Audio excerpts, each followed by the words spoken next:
Vice President Pence was in Atlanta a while back. He was at Church of the Apostles, giving his testimony, and my daughter and I were there, and he wanted to speak to me privately afterwards, and he says, so when are your wife's next scans?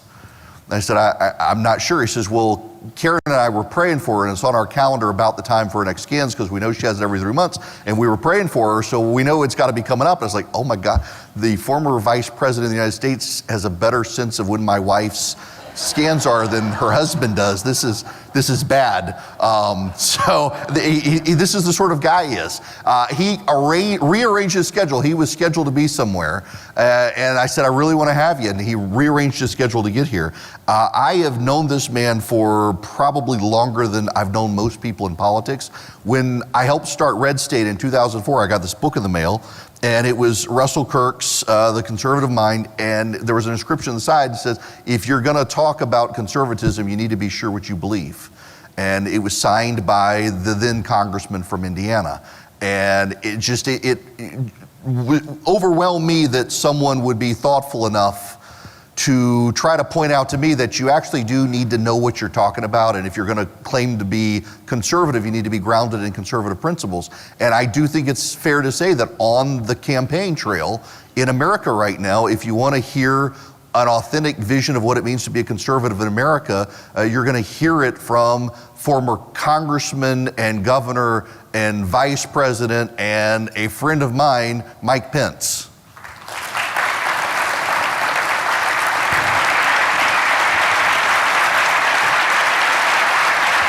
To say hi.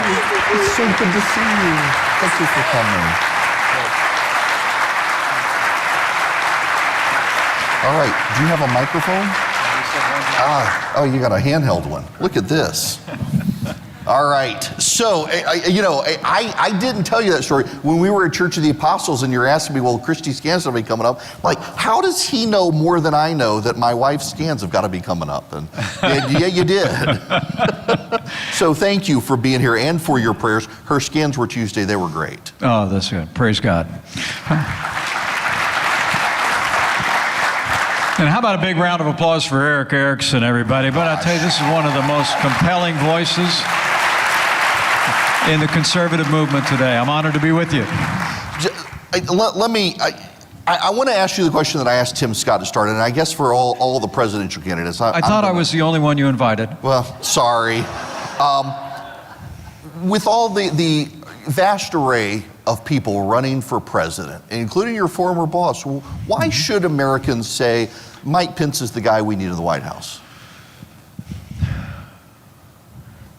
Well, first off, let me say thank you for the warm welcome. Thank you, especially for the warm welcome from my incredible wife, Karen, who was the best second lady the United States of America has ever had.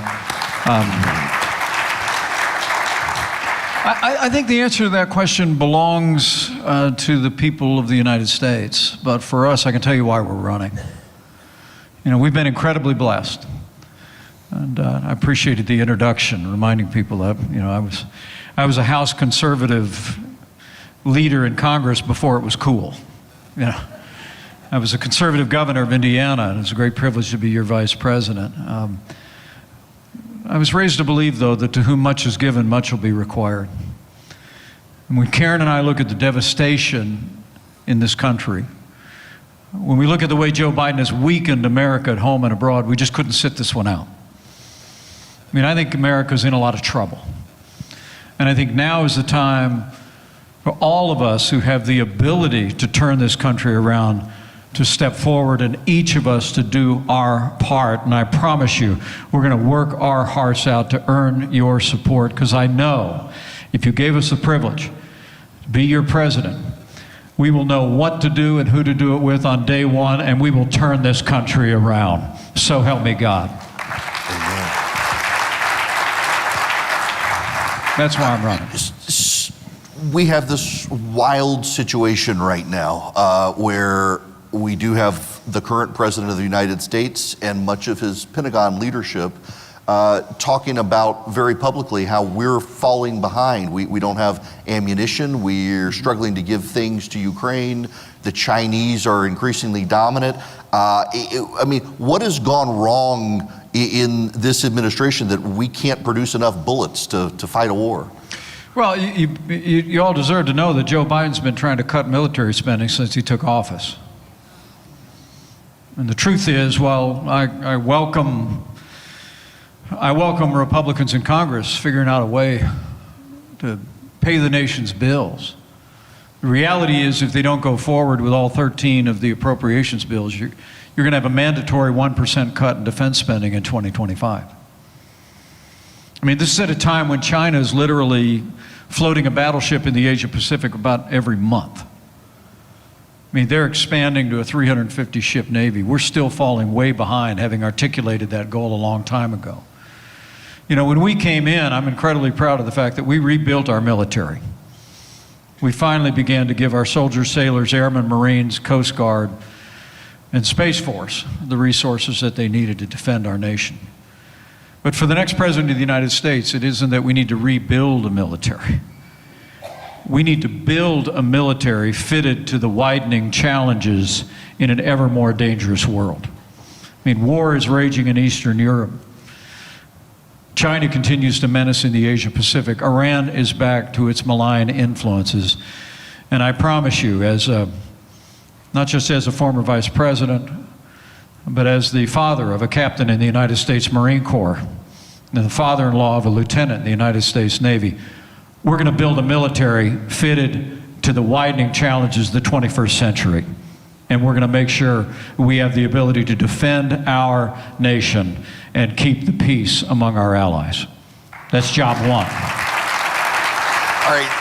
I got to pivot for just a second here because you did mention the kids. I mean, I got to ask you, you've got a new grandchild recently. I mean, you got a family, and what's it like to be balancing seeing the grandkids and the kids while also barnstorming the country running for president? Well, thanks for mentioning our granddaughters, Eric. The best thing that's happened to us since we left the White House is that we saw the birth of not one, not two, but three of actually, in fact, the most beautiful granddaughters ever born in the history of the world.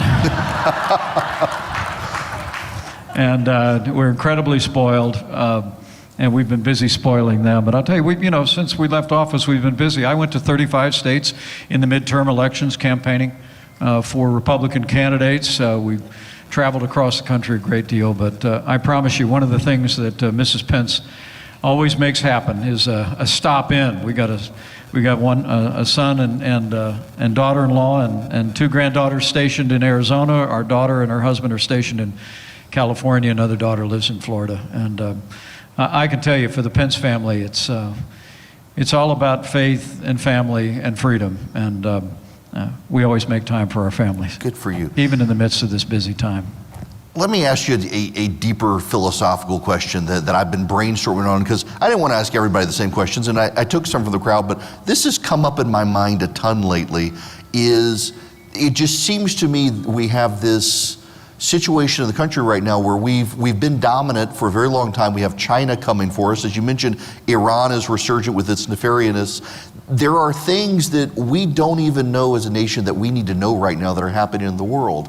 I mean, how do you begin as president to assess the things that we don't even know that we don't know, but we know we need to acquire the knowledge so we can start thinking about those things that are happening in the shadows unseen? Well, everything proceeds out of American strength. And I would tell you, if I'm president of the United States, on job one, we're going to get this economy turned around. I mean, Joe Biden came into office and spent nearly $7 trillion in his first year, including $2 trillion in unnecessary COVID spending that launched the worst inflation in 40 years. And I don't know if y'all heard about it, but mortgage rates just hit a 20-year high yesterday. 8% going up. One of the reasons why the first plan that I put out was how do we tackle inflation? First thing you do is you turn off $3 trillion in unnecessary federal spending that hasn't been pushed out the door yet. Secondly, you unleash American energy again so we can achieve American energy independence, because energy drives our economy. Third, you get back to rolling back 3 federal regulations for every new regulation put on the books.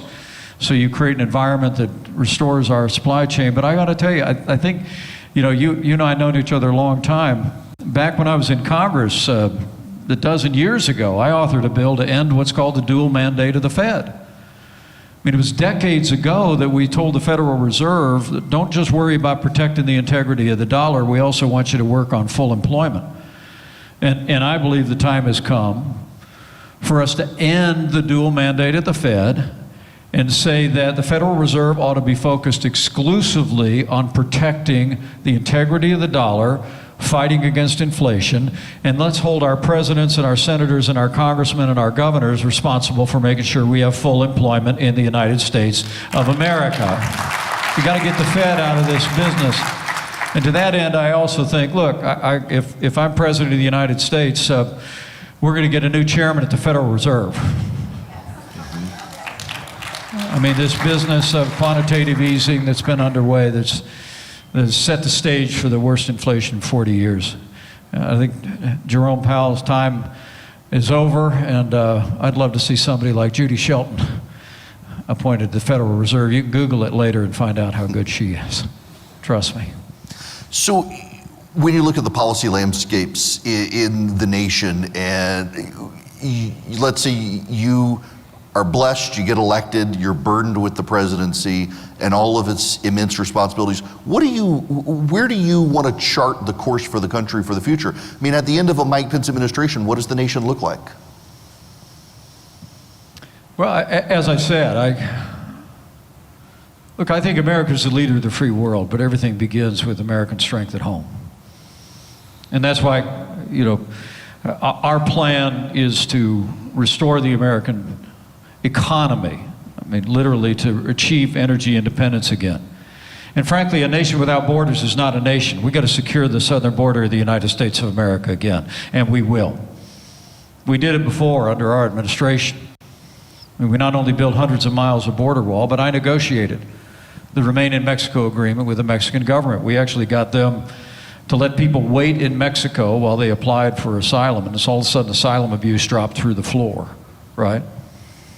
And Title 42 is another tool, but at the end of the day, we've got to be strong at home so we can be strong in the future. The other piece of that is I think the time has come to put our fiscal house in order and be honest with the American people about the debt crisis that's facing those granddaughters of mine. It's facing your kids too. I mean, we have a debt today the size of our nation's economy for the first time since World War II. And more than 70% of all federal spending is in Social Security and Medicare. Now, Joe Biden's policy is insolvency. He won't even talk about common sense reforms for younger Americans of these long-term entitlement programs. And frankly, my former running mate's policy is identical to Joe Biden's. They won't even talk about it. There's other people that'll be on that debate stage next Wednesday night that have said literally that reforming government spending is somebody else's problem, some other president's problem. But I think it's an idea whose time has come. I think that runaway spending is driving inflation. That debt is driving inflation. And that's why I've been willing to square my shoulders and say, look, if I'm president of the United States, I'm going to say to everybody with hair the same color as mine, this doesn't apply to you, right? If you're in retirement, we won't do anything to change it. If you're 40 years or older, we're not going to do anything to change it. I don't believe in changing horses in the middle of the stream. But if you're under the age of 40, I'd like to have a conversation with you. I'd like to talk about how we reform these programs, introduce changes that you'd never even notice by the time you got there, that'll preserve the program, that'll stave off a tidal wave of debt, and also give younger Americans what I call a better deal than the New Deal programs of the last century by letting younger Americans invest a portion of their payroll taxes into a personal savings account. And then they'll have their own savings account, not an IOU from the federal government. So it's about first putting our fiscal house in order, but you asked about America's role in the world. I mean, the reason that I think we have to take on these large, intractable problems like the national debt is because I do think the disastrous withdrawal from Afghanistan, the politics of appeasement by the Biden administration have emboldened the enemies of freedom. And we have to have the wherewithal to build out that military I was talking about that'll keep the peace. Peace comes through strength. But the truth of the matter is that the war that's raging in Eastern Europe, I think, never would have happened if we'd have been reelected for 4 more years.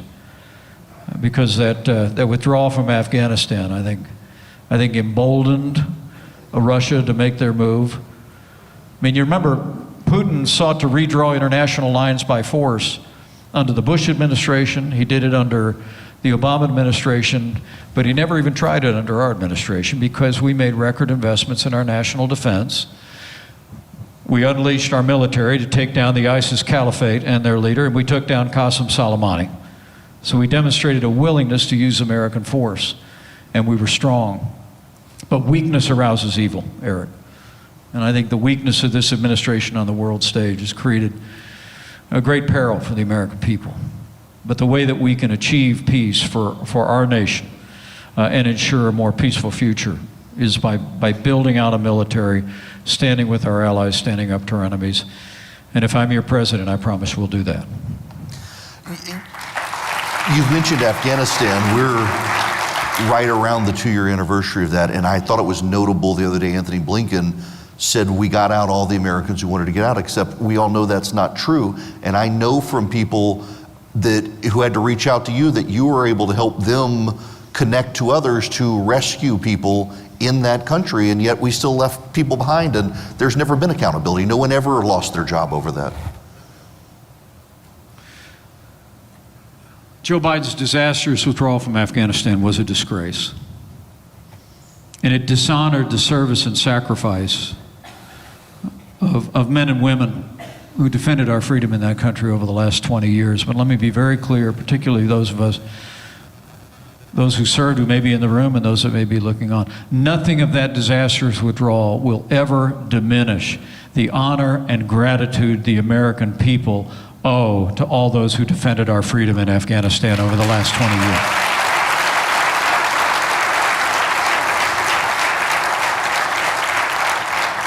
But I want to tell you, I say with conviction, it never would have happened on our watch. I mean, one of the things that we made clear in the deal that lasted for 18 months was we said, look, we're willing to withdraw troops. Now, history will record that I thought we should have left a small footprint of American forces there just to support our counterterrorism efforts. But the deal that was made about withdrawing troops said 3 things. Number 1, you don't touch any Americans. Number 2, you don't harbor terrorists. And number 3, you work with the Afghan government. And we made it clear that if they broke the deal, all bets are off. In fact, we made it clear, I was in the room when the former president actually said to the leader of the Taliban over the telephone, he said, you break the deal, we're going to hit you harder than we've ever hit you before. And meant it. That's why for the next 18 months, there was not a single American casualty in Afghanistan, which is extraordinary. We've lost more than 2,000 Americans in that fight over the last 20 years, more than 20,000 wounded and injured, not one American casualty. And it's because the Taliban knew we meant business. We'd established that, whether it be the 58 cruise missiles into Syria or whether it be the actions against ISIS and Qasem Soleimani, they knew we were willing to use force to prosecute our interests. It was the lack of a credible threat of a use of force that when the Taliban started to move in the north, Biden did nothing. That all of a sudden the country literally collapsed. I mean, if you check what Vladimir Putin said when he invaded Ukraine, I think he thought Ukraine was going to go the way Afghanistan did. He literally predicted that the Russian invasion, unconscionable invasion in Ukraine, would be over in a week. It's been 18 months. And frankly, with the support of the United States and our allies to the courageous fighters in Ukraine, Russia's gone from the second most powerful military in the world to the second most powerful military in Ukraine in the last 18 months. That's what we used to call progress, right? But I honestly believe when you look at Afghanistan, the loss of those 13 service members on that day, is the greatest black mark of all. And I understand that now 2 years on, we marked the anniversary this last week, that the president has still not met with the families of the fallen who were lost at that Abbey Gate at the airport. But it's, you know, people sometimes ask, you know, whether Joe Biden has lost a step. Right? Some people ask me if he's really still in charge. But let me assure you, I've known Joe Biden a long time. He's always been that wrong.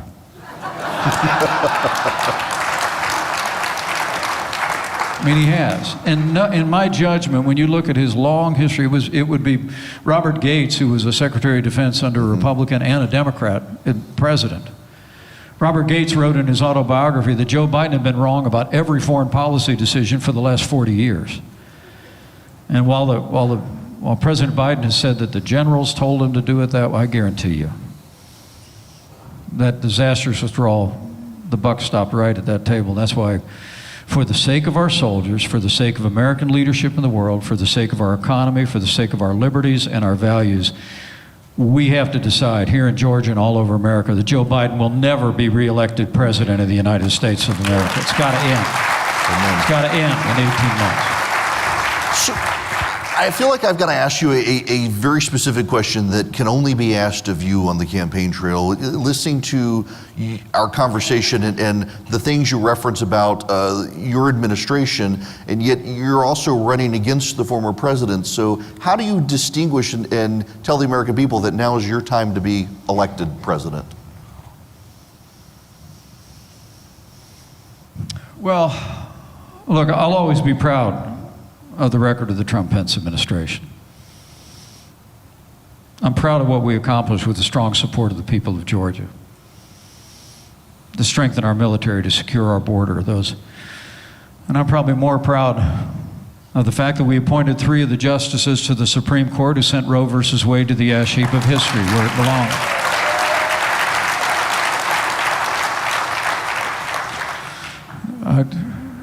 You know, I always stood loyally by President Donald Trump until my oath to the Constitution required me to do otherwise. But my differences with the president go far beyond that fateful day. And I hope to have a chance to debate them with him.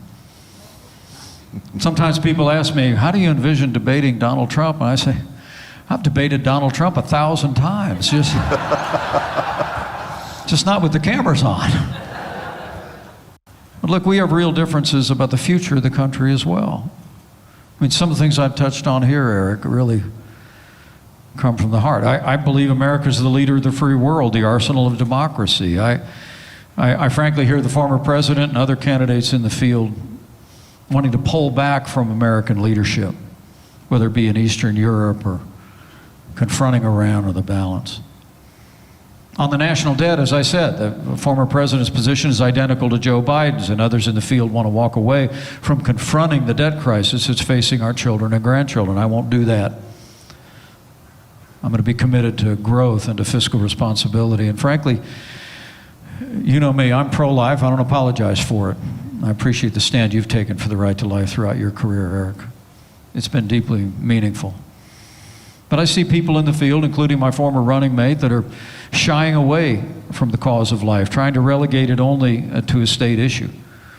Well, let me tell you, when the Supreme Court overturned Roe versus Wade, they returned the question of abortion to the states and the American people.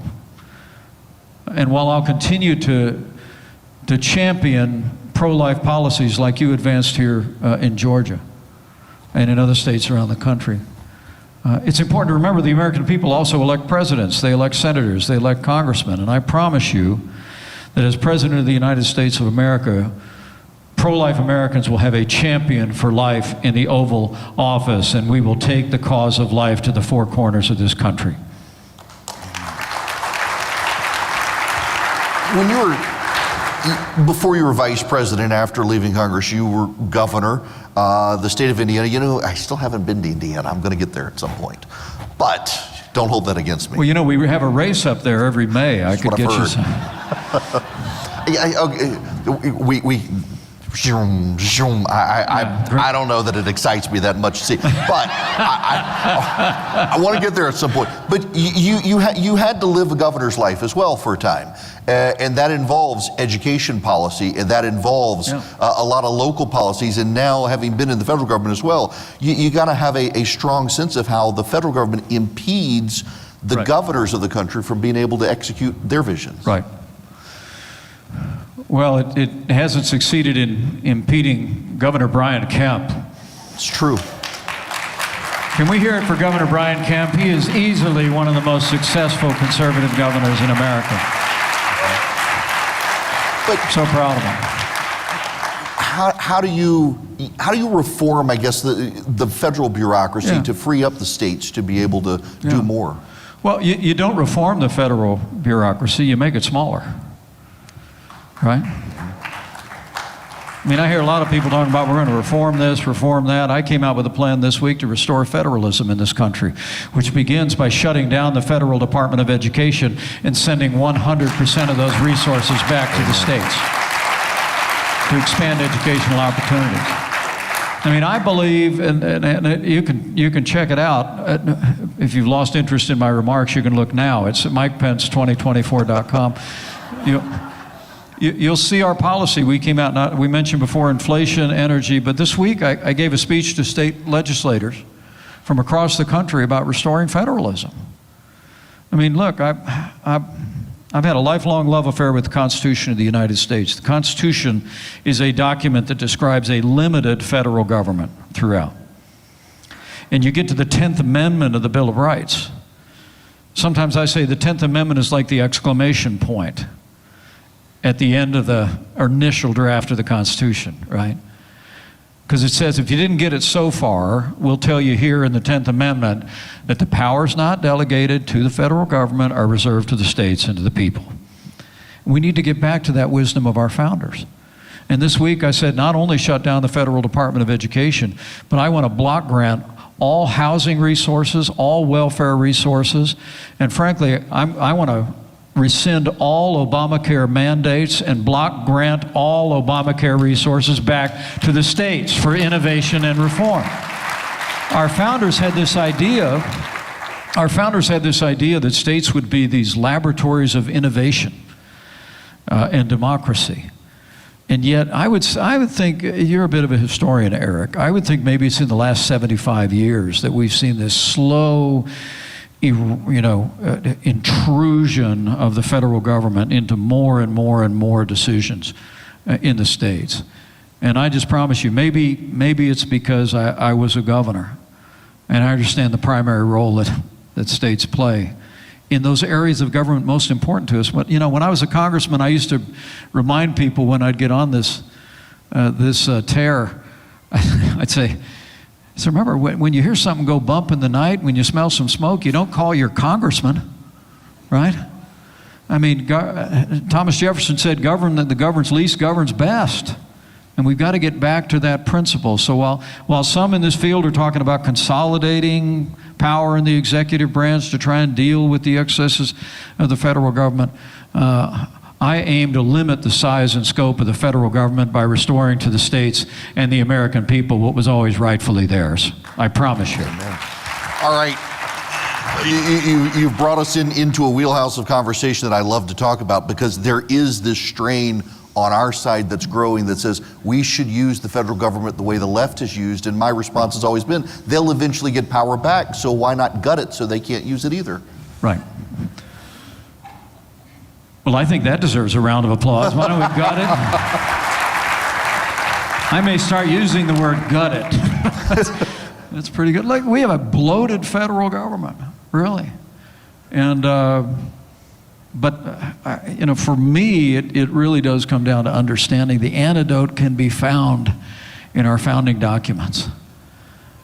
The cure for what ails this country is it's all enshrined there, everybody. It's just a matter of getting back, putting into practice what not only our founders crafted, but what generations of Americans have fought and died to defend.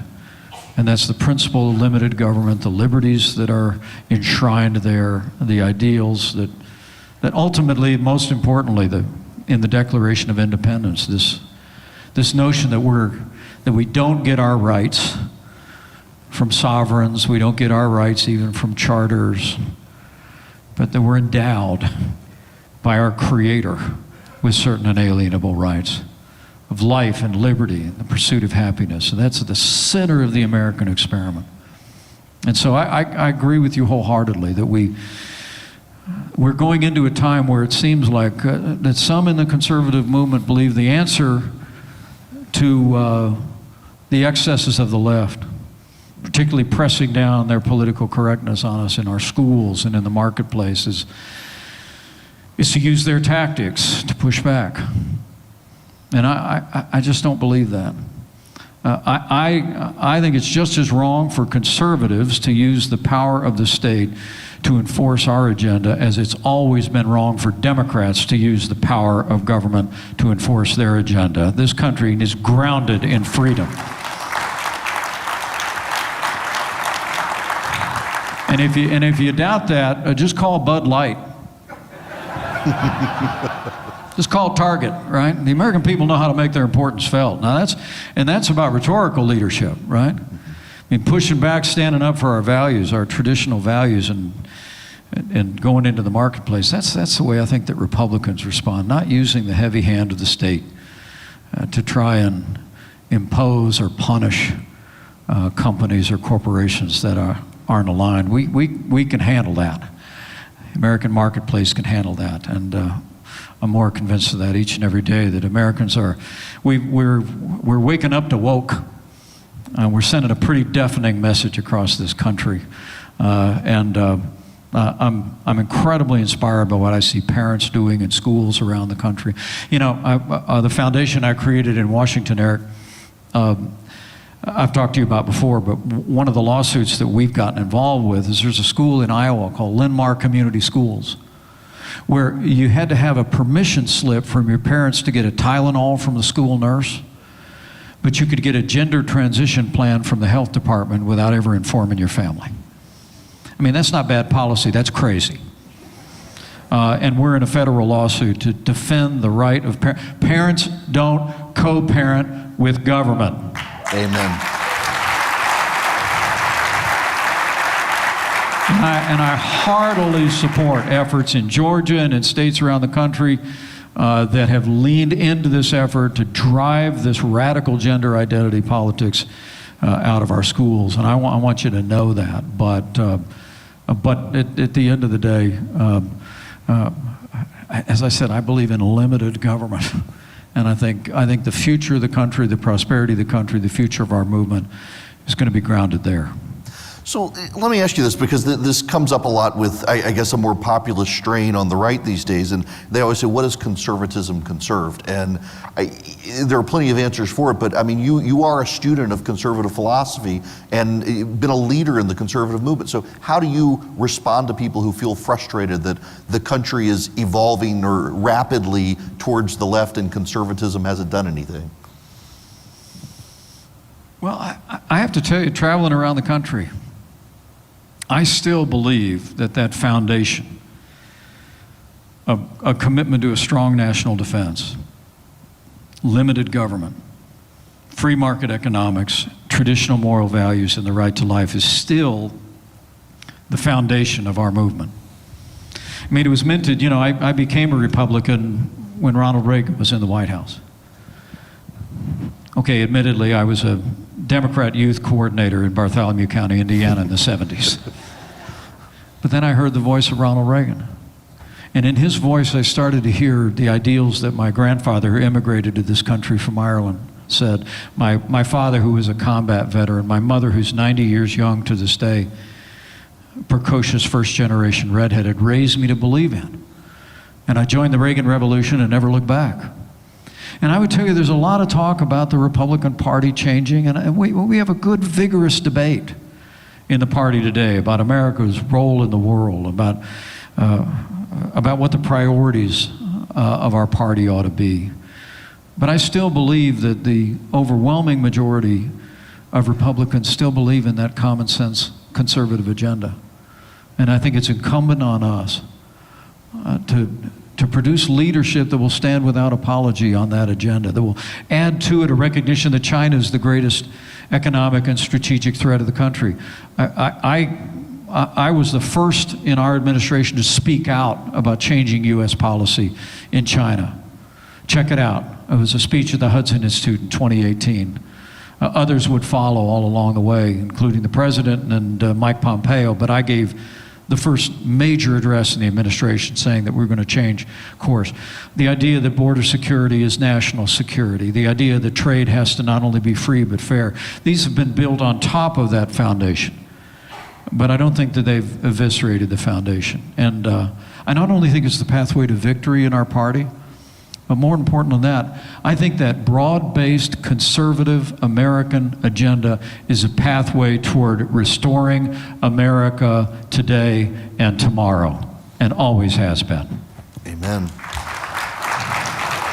I want to move back into foreign policy for just a little bit, because we do have this situation, and I've mentioned it earlier today as well, that you've had a series of coups now in Niger and in Mali. Mm-hmm. You've had the Wagner troops have moved into West Africa. Islamic extremists have been there. We have this growing threat, it seems like, in the shadows in West Africa with the resurgent Taliban. We're so busy as a nation, I think, focused, it seems like, on China and Russia, and yet it was Osama bin Laden who flew planes into buildings in New York. It wasn't a major world power. I mean, how do we need to be thinking about these terrorist situations after years of fighting a war on terror?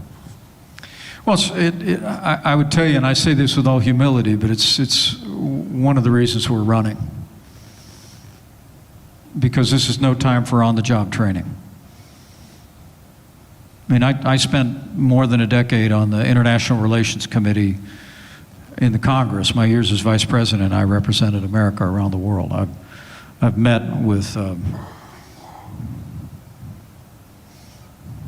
most of the leaders of the major countries in the world. I know I've had a chance to size them up personally. I understand what's going on. And I really do believe that you're right to touch on what's happening in Niger. You're right to touch on what's happening on the African continent. But make no mistake about it, I think it's all coming from the fact that the Biden administration has been AWOL on the world stage. I mean, we have a vacuum of leadership on the world stage based upon the failed policies of the Biden administration. Not just the disastrous withdrawal from Afghanistan, but the incomprehensible and relentless begging for Iran to get back in the Iranian nuclear deal. And to see the Biden administration last week, look, I welcome the release of any American held hostage anywhere in the world, and we worked hard in our administration to bring Americans home, like Pastor Brunson and others.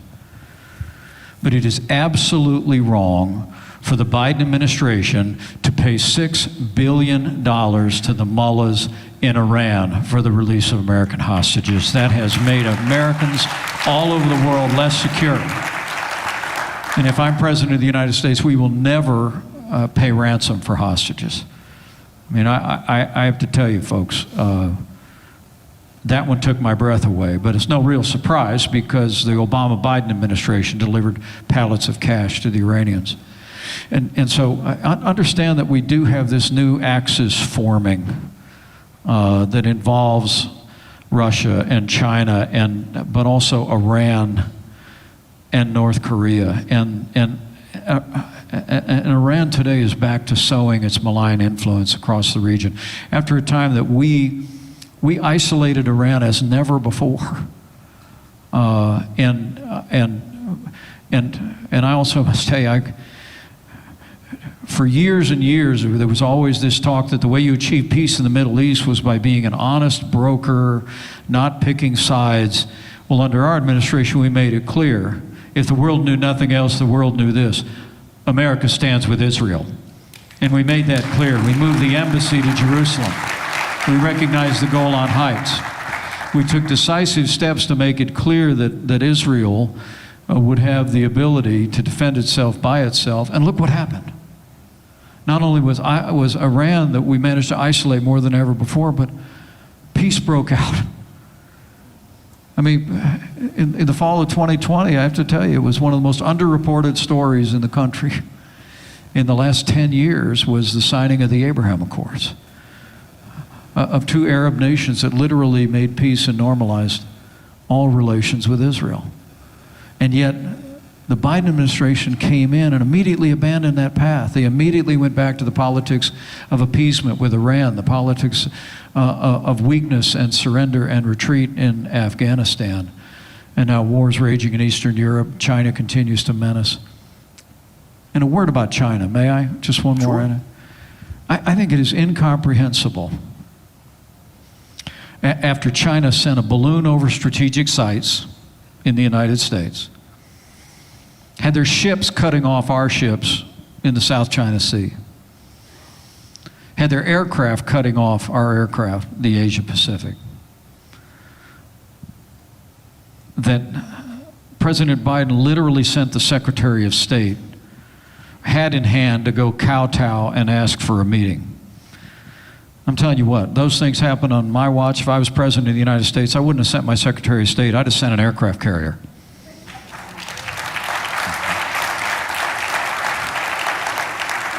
And I would have said, you're going to knock this stuff off now, or we'll send more until you want to sit down and have a conversation. Look, we have the ability to get China to change their behavior. We proved it. We put $250 billion in tariffs on China because we wanted to see an end to intellectual property theft, to trade abuses, to their military provocations in the Asia Pacific, let alone their human rights abuses and religious persecution of Christians and Muslim Uyghurs in their own country. And after we put those tariffs on, it literally within just a few short weeks, China called and said, we want to sit down. We negotiated what was called the Phase 1 trade deal, which the Biden administration has utterly dropped. They haven't held China to it at all. But we can use a combination of building up our military, making sure our allies in the Asia Pacific know that we're here, and we're here to stay. But secondly, using access to our economy, limiting access to our economy of authoritarian regimes like China, to leverage change in those countries. We proved in the first instance that that's the way to move forward, but we've got to bring about that change. But no more kowtowing to China under any administration I would lead. We will lead forward with American strength in our relationship with China, and that's the best way to achieve peace and to have China open up their markets to U.S. goods. We got just over 4 minutes left, and you're right where I wanted to go, but I want to talk about it in a different way.